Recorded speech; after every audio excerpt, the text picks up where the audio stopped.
Selamat malam, jemaat Tuhan yang kekasih. Malam ini kita kembali ada bersama dalam renungan malam kita.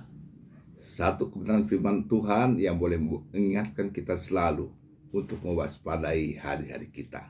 Tapi sebelumnya, mari kita akan berdoa bersama. Bapa yang ada dalam surga, terima kasih buat kesempatan yang indah pada malam ini kami boleh kembali bersama-sama ada untuk merenungkan firman Tuhan. Kami perlu hikmat-Mu, pengertian daripadamu, untuk kami dapat memahami semuanya ini. Menjadi pelajaran buat kami. Dalam nama Yesus, kami akan membaca firman Tuhan dan merenungkannya. Haleluya. Amin. Malam ini, renungan malam kita diambil dari 1 Korintus 10, mulai ayat yang ke-6 saya bacakan, sampai ayat yang ke-11. Ya. Semuanya ini telah terjadi sebagai contoh bagi kita untuk memperingatkan kita supaya jangan kita menginginkan hal-hal yang jahat seperti yang telah mereka perbuat, dan supaya jangan kita menjadi penyembah-penyembah berhala sama seperti beberapa orang dari mereka.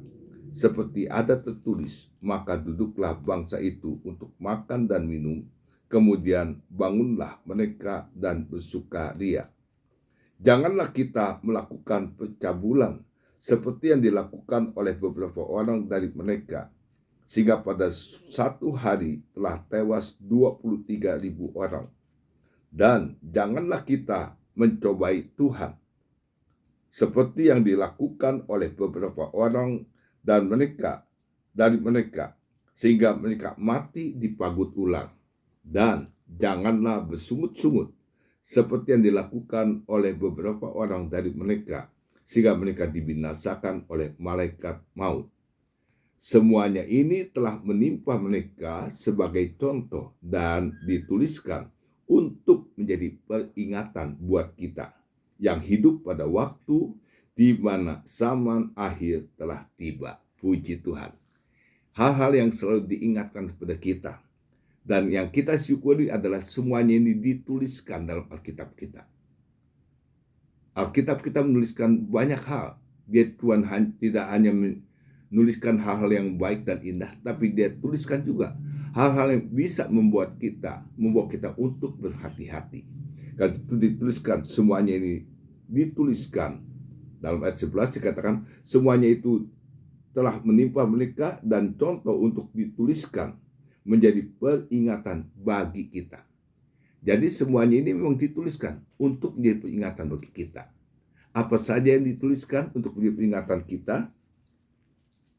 Dikatakan di dalam ayat yang ke-7, supaya jangan kita menjadi penyembah-penyembah berhala. Berhala.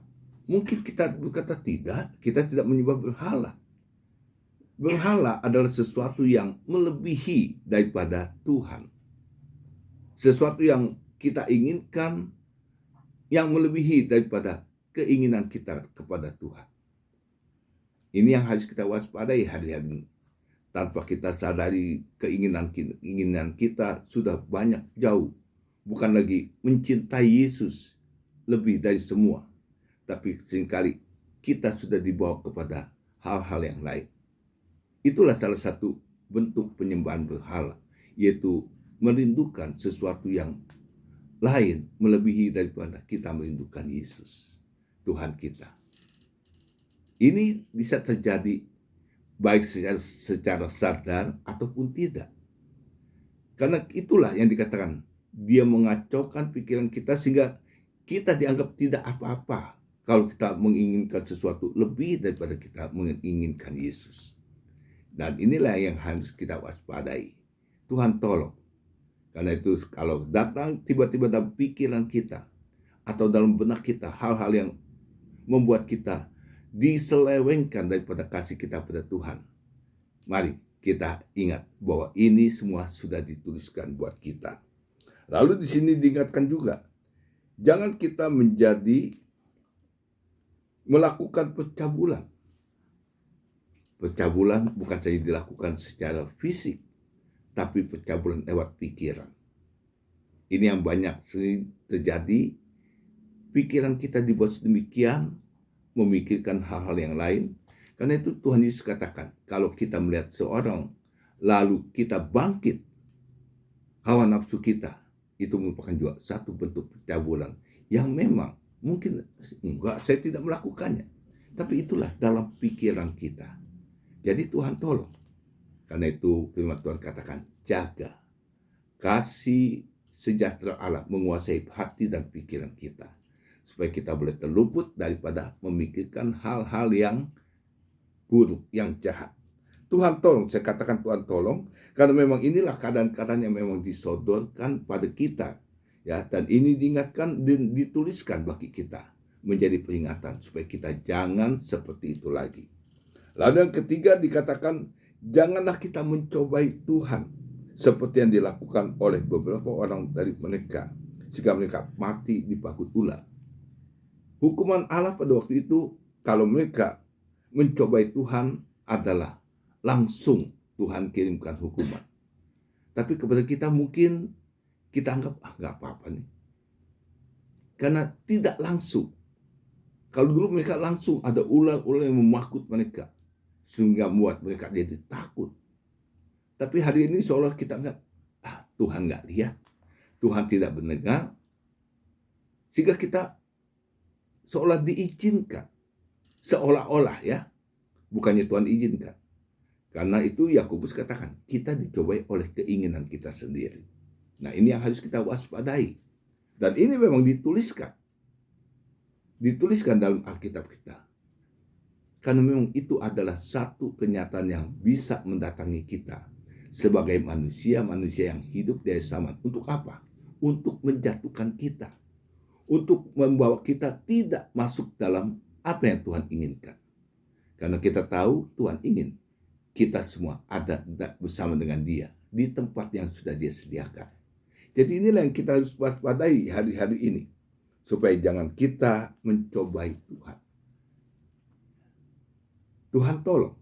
Lalu yang berikutnya dikatakan dalam ayat yang ke-10, janganlah bersungut-sungut seperti yang dilakukan beberapa orang dari mereka, sehingga mereka dibinasakan oleh malaikat maut. Ya, mungkin di hari-hari kita seringkali dalam bahasa sehari-hari menggerendeng. Ya. Artinya berkeluh kesah, bersungut-sungut, tidak menyukai, ya, selalu ingin membangkitkan perbantahan, menimbulkan perpecahan dan sebagainya. Akibat bersungut-sungut, kita mulai menghasut orang. Kita mulai mengata-ngatain orang dan sebagainya. Nah, ini yang harus kita jaga.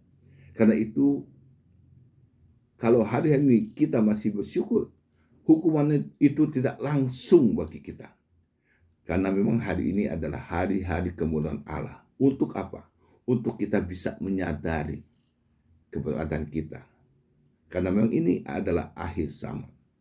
Supaya kita jangan sampai hanyut terbawa dengan keadaan-keadaan yang jahat itu. Ya. Karena itu sekali lagi dituliskan, semuanya ini telah menimpa mereka sebagai contoh dan dituliskan bagi kita yang hidup pada waktu di mana zaman akhir telah tiba. Jadi Tuhan tolong, inilah yang dikatakan zaman akhir. Begitu banyak keadaan-keadaan yang mau mengganggu hati dan pikiran kita. Untuk kita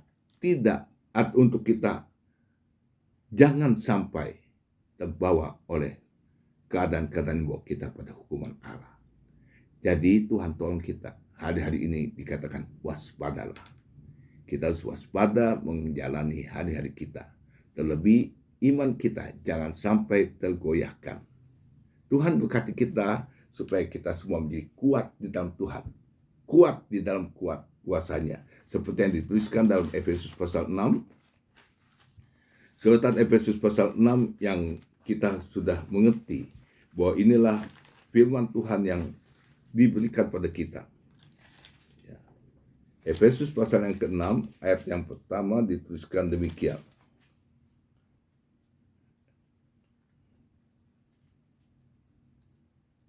ayat yang ke-10.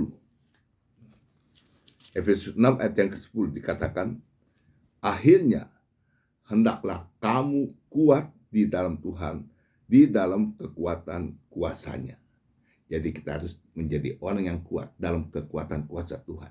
Bukan kekuatan kita sendiri, tapi dengan kuat kuasanya Tuhan. Dan saya yakin kita dapat melewati semuanya di dalam kasih sayangnya Tuhan. Tuhan berkati kita semua, supaya kita boleh terjaga dalam kasih karunia Tuhan. Mari kita berdoa. Bapa, kembali kebenaran firman Tuhan sudah kami dengar. Dan biarlah Tuhan tetap menjagai kami. Karena kami sadar begitu banyak kelemahan-kelemahan masih ada pada kami. Tapi kami tidak mau tinggal diam di dalam kelemahan-kelemahan kami. Tapi sebagaimana kerinduan kami juga mau bangkit. Kami mau menjadi pemenang-pemenang ya Bapa. Dan terlebih kami mau jadi kuat di dalam Engkau, di dalam kekuatan kuasa-Mu. Itu penuhi kami dengan kuat kuasa-Mu itu ya Bapa, dengan Roh-Mu yang kudus yang menjagai hati kami semua, sehingga kami boleh hidup berkenan kepada Tuhan.